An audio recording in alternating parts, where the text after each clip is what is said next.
గత ఎన్నో సంవత్సరాలుగా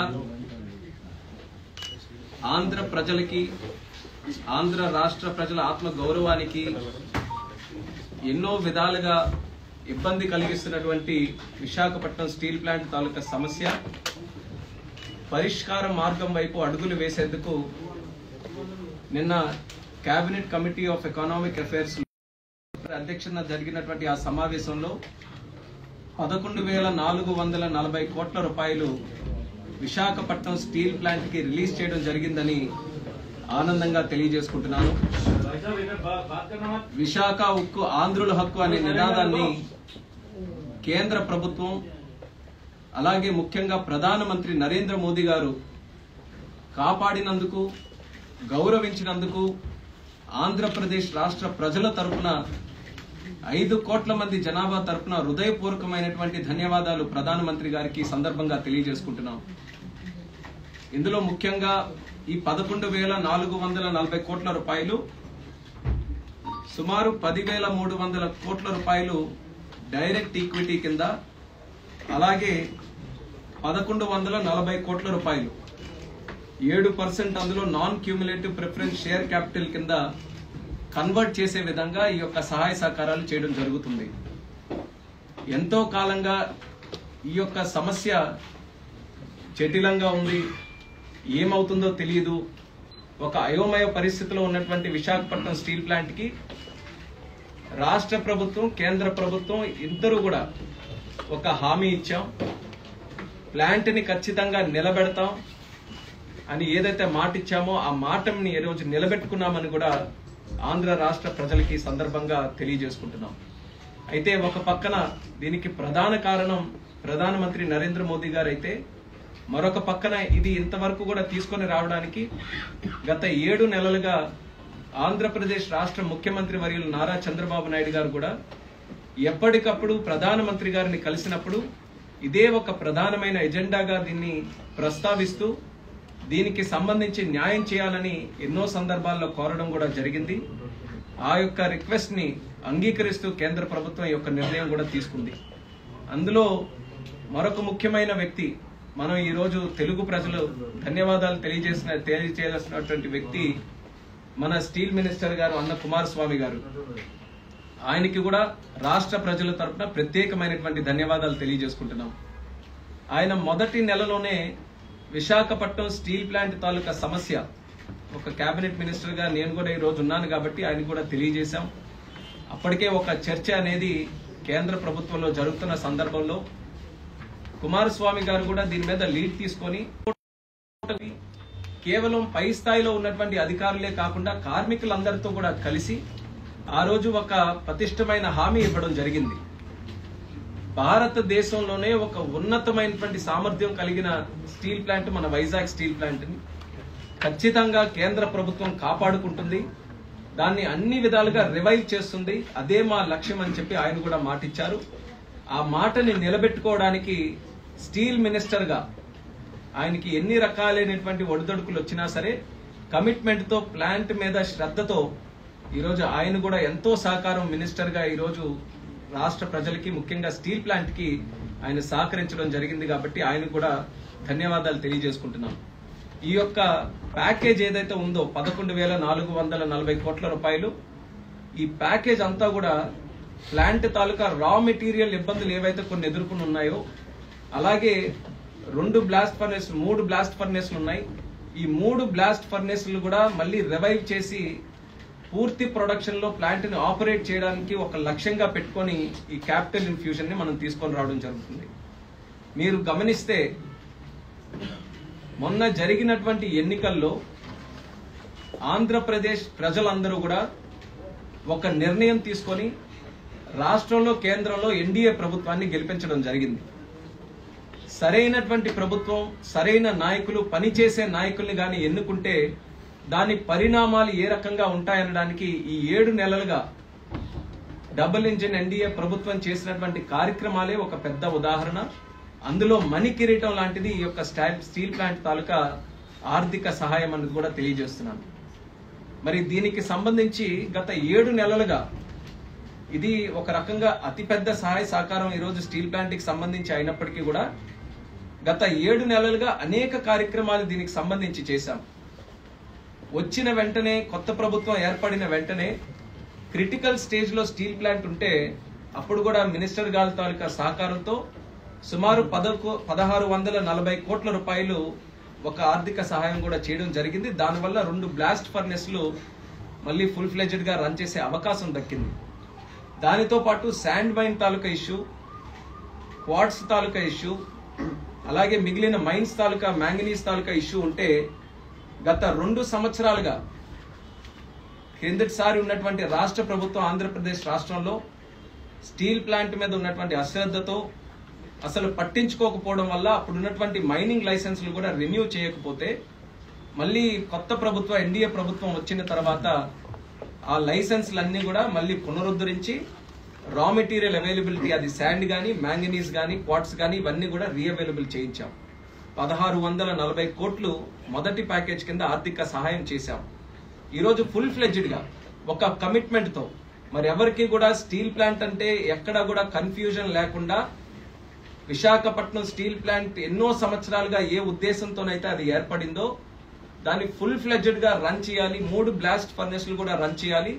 7.3 మిలియన్ టన్స్ ప్రతి ఏడాది ఆ కెపాసిటీ వరకు కూడా దాన్ని పుష్ చేయాలనే ఆలోచనతో ఈరోజు ఈ క్యాపిటల్ ఇన్ఫ్యూజన్ కూడా చేస్తున్నాం. ఖచ్చితంగా ఇది ఒక చరిత్రాత్మకమైనటువంటి నిర్ణయంగా విశాఖ స్టీల్ ప్లాంట్ చరిత్రలో నిలిచిపోతుందని కూడా ఈ సందర్భంగా తెలియజేస్తున్నాను.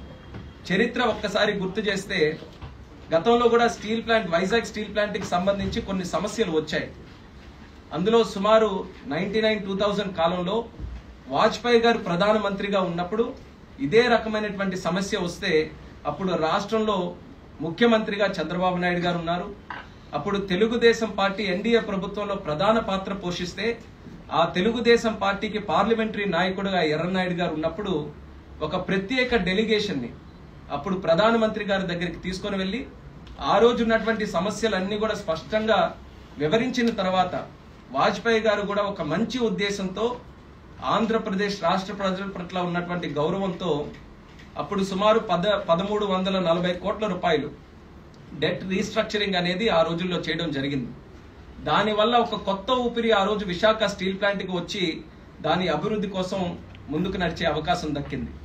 మళ్ళీ అదే స్థాయిలో ఈ రోజు కూడా సమస్యలు ఉంటే మళ్ళీ ప్రధానమంత్రిగా ఎన్డీఏ ప్రభుత్వం ఉంది, ప్రధానమంత్రిగా ఈరోజు దేశం ప్రపంచమే గౌరవించి ఒక ఆదర్శంగా తీసుకునేటటువంటి నాయకుడు నరేంద్ర మోదీ గారు ప్రధానమంత్రిగా ఉన్నారు. అలాగే రాష్ట్రానికి మళ్ళీ ముఖ్యమంత్రిగా చంద్రబాబు నాయుడు గారు ఈరోజు వచ్చారు. అలాగే ఈరోజు ఆంధ్రప్రదేశ్ రాష్ట్రం నుంచి కేంద్రంలో ఒక స్థానంగా మళ్ళీ నాకు కూడా ఈరోజు అవకాశం దక్కడం, మరి ఇవన్నీ కూడా అన్ని అనుకూలంగా ఉండే సమయంలో ఇంత పెద్ద ప్యాకేజ్ మళ్ళీ విశాఖపట్నానికి రావడం అనేది నిజంగా నాకు కూడా ఎంతో ఆనందాన్ని, సంతోషాన్ని ఇచ్చే కార్యక్రమంగా ఈ సందర్భంగా తెలియజేసుకుంటున్నాను. గత 10 సంవత్సరాలుగా ప్లాంట్కి ఎప్పుడు ఏ సమస్యలు వచ్చినా ఒక ఉత్తరాంధ్ర ఎంపీగా 14 నుంచి 24 వరకు నేను కూడా శ్రీకాకుళం పార్లమెంటు సభ్యుడిగా పార్లమెంట్లో అనేక సందర్భాల్లో మాట్లాడే అవకాశం వచ్చినప్పుడు ప్లాంట్ తాలూకా సమస్యలు అనేక సందర్భాల్లో లేవనెత్తారు. అది ఆర్థిక సమస్యలైనా, కార్మిక సమస్యలైనా, రా మెటీరియల్ తాలూకా సమస్యలైనా ప్రతి ఒక్క విషయాన్ని అనేక సందర్భాల్లో దాని గురించి ప్రస్తావించి ప్లాంట్ని ఎట్టి పరిస్థితుల్లో ఆదుకోవాలి, కేంద్రానికి మన ఆంధ్రప్రదేశ్ రాష్ట్రంలో ఉన్నటువంటి ఈ ప్లాంట్కి ఉన్నటువంటి ఆ ప్రాముఖ్యతని తెలియజేయాలని ఎన్నో సందర్భాల్లో మాట్లాడాం.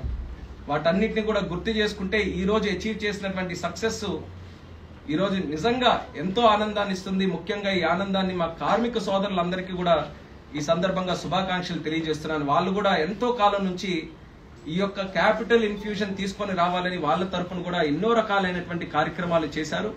వాటన్నిటిని గుర్తిస్తూ గౌరవిస్తూ ప్రధానమంత్రి గారు కూడా ఈరోజు మంచి నిర్ణయం తీసుకున్నారు. కాబట్టి ఎన్ని రకాలుగా ఆయనకి ధన్యవాదాలు చెప్పినా తక్కువే అనేది ఈ సందర్భంగా తెలియజేస్తున్నాను.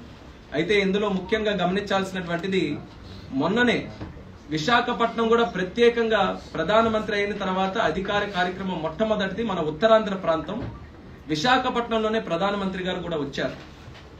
అప్పుడు 2 లక్షల కోట్లకు పైగా ఉన్నటువంటి పెట్టుబడులు మన ఉత్తరాంధ్ర ప్రాంతంలో విశాఖపట్నం ప్రాంతంలో మరి ఆ రోజు శంకుస్థాపన ప్రారంభోత్సవం కూడా చేయడం జరిగింది. మరి ఆ కార్యక్రమాలతో పాటు రాష్ట్రానికి ముఖ్యంగా ఉత్తరాంధ్ర ప్రాంతానికి చిరకాల కోరికగా ఉన్నటువంటి రైల్వే జోన్ కూడా, అది కూడా ఎంతో కాలం నుంచి పెండింగ్ గా ఉంటే దానికి సంబంధించినటువంటి ముఖ్య కార్యాలయానికి కూడా ఆ రోజు మరి శంకుస్థాపన కూడా చేయడం జరిగింది ప్రధానమంత్రి గారు. ఈ విషయాలు ఎందుకు చెప్తున్నానంటే, ఈ కొత్త ఎన్డీఏ ప్రభుత్వం మళ్ళీ రాష్ట్రంలో దేశంలో ఈ డబుల్ ఇంజిన్ సర్కార్ ఏర్పడిన తర్వాత చిరకాలంగా ఉన్నటువంటి ఈ సమస్యలన్నిటికీ కూడా శాశ్వత పరిష్కారం అందించే విధంగా 7 నెలల్లోనే ఇంత బ్రహ్మాండమైనటువంటి నిర్ణయాలు తీసుకున్నామనంటే ఎంత కమిటెడ్ గా రాష్ట్ర ప్రజల పట్ల ఈ సమస్యల పట్ల ఎంత చిత్తశుద్ధితో పనిచేస్తున్నామో ఒక్కసారి తెలియజేయడానికి ఈ విషయాలన్నీ కూడా మరొకసారి ప్రస్తావిస్తున్నాను. అయితే దీనితో పాటు అమరావతి ప్రాజెక్టు గాని, పోలవరం ప్రాజెక్టు గాని, ఇలా రాష్ట్రానికి సంబంధించినటువంటి ఇండస్ట్రియల్ ప్రాజెక్ట్స్ గాని, నోడ్స్ గాని, ఏ విషయానికి వచ్చినా సరే ఆంధ్రప్రదేశ్ రాష్ట్రానికి ఒక ప్రయారిటీతో కేంద్ర ప్రభుత్వం అన్ని రంగాల్లో కూడా ముందుంజి నడిపించడం అనేది రాష్ట్ర ప్రజలు చేసుకున్నటువంటి ఒక రకంగా వాళ్ళు ఇచ్చినటువంటి తీర్పుకి అనుకూలంగా ఈ రోజు ప్రభుత్వం తీసుకున్నటువంటి నిర్ణయాలను చెప్పొచ్చు. పనిచేసే నాయకులు, మళ్ళీ చెప్తున్నాను, పనిచేసే నాయకులు, ప్రజల కోసం నిత్యం శ్రమించే నాయకుల్ని ఎన్నుకుంటే దాని ప్రభావం ఏ రకంగా ఉంటుందో అనేది ఈరోజు ప్రత్యక్షంగా ఆంధ్రప్రదేశ్ రాష్ట్రంలో కనిపిస్తుంది. మరి ఈ యొక్క కార్యక్రమాలు కేవలం ఇంతవరకే కాకుండా భవిష్యత్తులో కూడా మేము చెప్పినట్టు మా ఉద్దేశం ఈ జనవరి నుంచే 2 బ్లాస్ట్ ఫర్నేస్లు కూడా ఫుల్ కెపాసిటీతో రన్ అవ్వాలి. అలాగే ఆగస్టు నాటికల్లా 3 బ్లాస్ట్ ఫర్నేస్లు కూడా ఫుల్ కెపాసిటీతో రన్ అయ్యి సుమారు 7.3 మిలియన్ టన్స్ కి మనం చేరుకోవాలనే ఆలోచనతోని ఈ యొక్క క్యాపిటల్ ను కూడా మనం యూటిలైజ్ చేయడం జరుగుతుంది. ఇది నిజంగా మన ప్లాంట్ కి ఎన్నో సంవత్సరాలుగా పట్టి పీడిస్తున్నటువంటి సమస్యలకి ఒక మంచి సమాధానంగా ఈ యొక్క కార్యక్రమం జరగబోతుందని తెలియజేస్తున్నాం. కేంద్రం నుంచి ఏ కార్యక్రమాన్ని అయితే ఆశించామో ఆ కార్యక్రమం జరిగింది. మిగిలింది ప్లాంట్ ని ఇంకా మంచి పద్ధతిలో మనం నడిపించి ఖచ్చితంగా ఒక బ్రహ్మాండమైనటువంటి పొటెన్షియల్ ఉంది. దేశంలోనే తీసుకున్నటువంటి అన్ని స్టీల్ ప్లాంట్స్ లో ఒక ప్రత్యేక స్థానం మన విశాఖపట్నం స్టీల్ ప్లాంట్ ఉంటుందని మనం ఎన్ని సందర్భాల్లోనూ మనం మాట్లాడుకున్నాం. అలాగే స్టీల్ సెక్టర్ కూడా ఈరోజు కోర్ సెక్టర్. అటువంటి కోర్ సెక్టర్ లో ఈరోజు ఈ యొక్క ప్లాంట్ ని మళ్లీ గుర్తించి కేంద్ర ప్రభుత్వం చేస్తున్నటువంటి సహాయ సహకారాలకు హృదయపూర్వకమైనటువంటి ధన్యవాదాలు రాష్ట్ర ప్రజల తరఫున తెలియజేసుకుంటూ, ఒక మంచి కాంబినేషన్, ఒక మంచి టీం వర్క్ తో రాష్ట్ర ప్రభుత్వం, కేంద్ర ప్రభుత్వం, చంద్రబాబు నాయుడు గారు, అలాగే ఉప ముఖ్యమంత్రి పవన్ కళ్యాణ్ గారు, ఇక్కడ ప్రధానమంత్రి గారు అందరూ కూడా కలిసి కట్టుగా పనిచేసి రాష్ట్రానికి చాలా మంచి కార్యక్రమాలు చేయడానికి ముగ్గురు కూడా కలిసి పనిచేస్తున్నారు. వాళ్ళ టీంలో మేమందరం కూడా చేస్తున్నాం.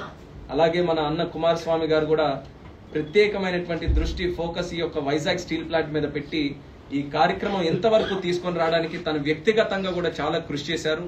ఎన్నో సందర్భాల్లో మేము కేబినెట్ లో కలిసిన, పలు కార్యక్రమాల్లో కలిసిన ఆయన కూడా ఒక ఆంధ్రప్రదేశ్ రాష్ట్రం నుంచి వచ్చినటువంటి మంత్రి ఎంత తాపత్రయంతో స్టీల్ ప్లాంట్ ని కాపాడుకోవాలన్న ప్రయత్నం చేస్తారో దానికంటే 10 రెట్లు ఎక్కువగా. ఎందుకనంటే ఆయన ప్లాంట్ తాలూకా పొటెన్షియల్ ని రియలైజ్ అయ్యారు కాబట్టి ఆయన కూడా వ్యక్తిగతంగా ఈ ప్లాంట్ ని ఖచ్చితంగా మనం కాపాడుకోవాలన్న ఆలోచనతో మంచి నిర్ణయాలు తీసుకొని సపోర్ట్ చేస్తున్నారు. అదే ఈ రోజు శ్రీరామ రక్షగా మారింది. ఈ రోజు మంచి క్యాపిటల్ ఇన్ఫ్యూజన్ జరిగింది. ఇది రానున్న కాలంలో మళ్లీ జీవం పోసి విశాఖపట్నం స్టీల్ ప్లాంట్ ఫుల్ కెపాసిటీతో రన్ అవ్వాలి, ప్రాఫిటబుల్ గా రన్ అవ్వాలి. ఈ లక్ష్యాలు పెట్టుకొని రానున్న రోజుల్లో కార్యక్రమాలు చేస్తామని మరొకసారి ఈ సందర్భంగా తెలియజేసుకుంటాం. Today in the Cabinet Committee of Economic Affairs under the leadership of our Honorable Prime Minister Narendra Modi ji, one historic decision has been taken in respect to the Visakhapatnam steel plant in the state of Andhra Pradesh. A decision was taken to provide 11,440 crores capital infusion to revive the plant, to streamline the activities and to make the plant much more profitable in its operations in the coming days. This has been a long pending demand from the people of Andhra Pradesh and especially the people working within the steel plant. And I would like to sincerely thank the Honorable Prime Minister Narendra Modi ji on behalf of the entire state of Andhra Pradesh and especially all the 5 crore Telugu people for listening to them, for respecting their sentiments and trying to protect the plant by giving this capital infusion. And in fact, our Honorable Chief Minister of Andhra Pradesh, Chandrababu Naidu ji, in the last by the capital infusion today. And I would also like to take this opportunity to thank one other important person who had made this possible, that is our Honorable Steel Minister Kumar Swamiji, who has taken personal interest in the revival of this plant. Within 1 month of taking charge as Steel Minister, he has visited the plant, he has stayed there for one night, and he has spoken with the senior officials and also with the workers who are working with the plant, and completely he has went into depth into whole functioning of the plant, and he has understood the true potential of Visakhapatnam steel plant. And then and there he has decided that this is a plant which has to be protected, which has to be promoted, and which has to be run in full operations.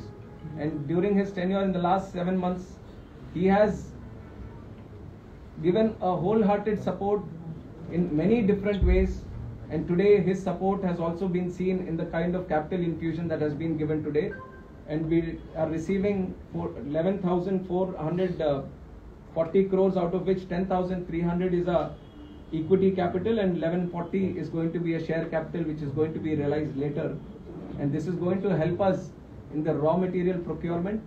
And we have 3 blast furnaces today, and we want to run them on full capacity within 6 months, and by this month in January itself we want it to be running in 2 blast furnaces with full capacity, and this capital infusion is definitely going to help for that.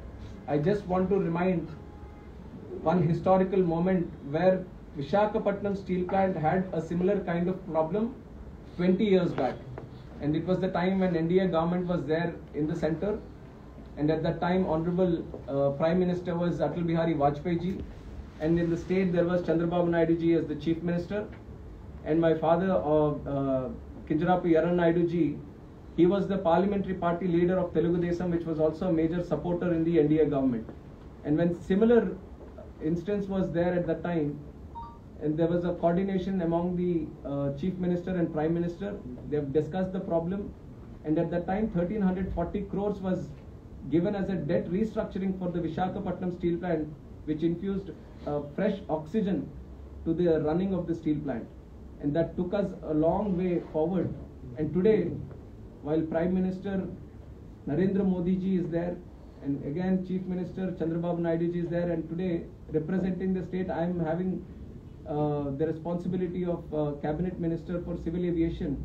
Now history repeating itself, and now today the NDA government providing 11,440 crores is definitely going to give a big boost in the revival of the RINL Visakhapatnam steel plant, which has been a dream for the people of Andhra Pradesh. People of Andhra Pradesh have fought relentlessly for the establishment plant, and since then also for complete operations, they have been given full support in the functioning of the plant. So now with this capital infusion, we believe that this is going to be one of the best plants in the country. Steel being a core sector in the country is something which is going to be much more important in the coming days also.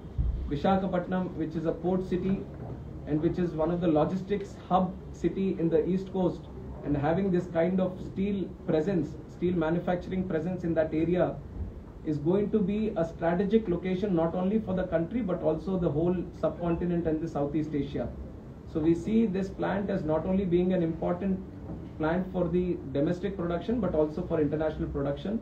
And to realize that that full potential, this capital infusion is something which has to be done right now, today itself. And respecting those sentiments, our Honorable Prime Minister has given full support. So once again, I would like to extend my full thanks on behalf of the people of Andhra Pradesh.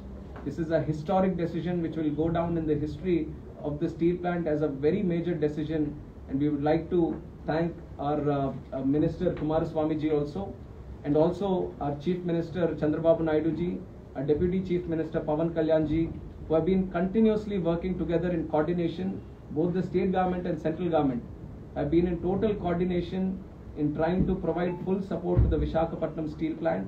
And in the last 7 months, we have taken many decisions on behalf of the state government also. There was a problem of sand mines, there was a problem of manganese mines, quartz mines, which we have renewed immediately. We have given all the licenses that was required, and we have done one capital infusion in the beginning itself with 1640 crores provided by the Government of India, Ministry of Steel. So a lot of activities have come so that this day can be possible. And it is entirely because of the blessings of the Honorable Prime Minister Narendra Modi ji. And we are going to ensure that in the coming days, with proper procurement of raw material, with disciplined financial operations in the Visakhapatnam steel plant, we are going to make it profitable within the time period of 1 year. That will be our target. And with this capital infusion happening, we fully believe that it's going to be happening in the coming days. Thank you.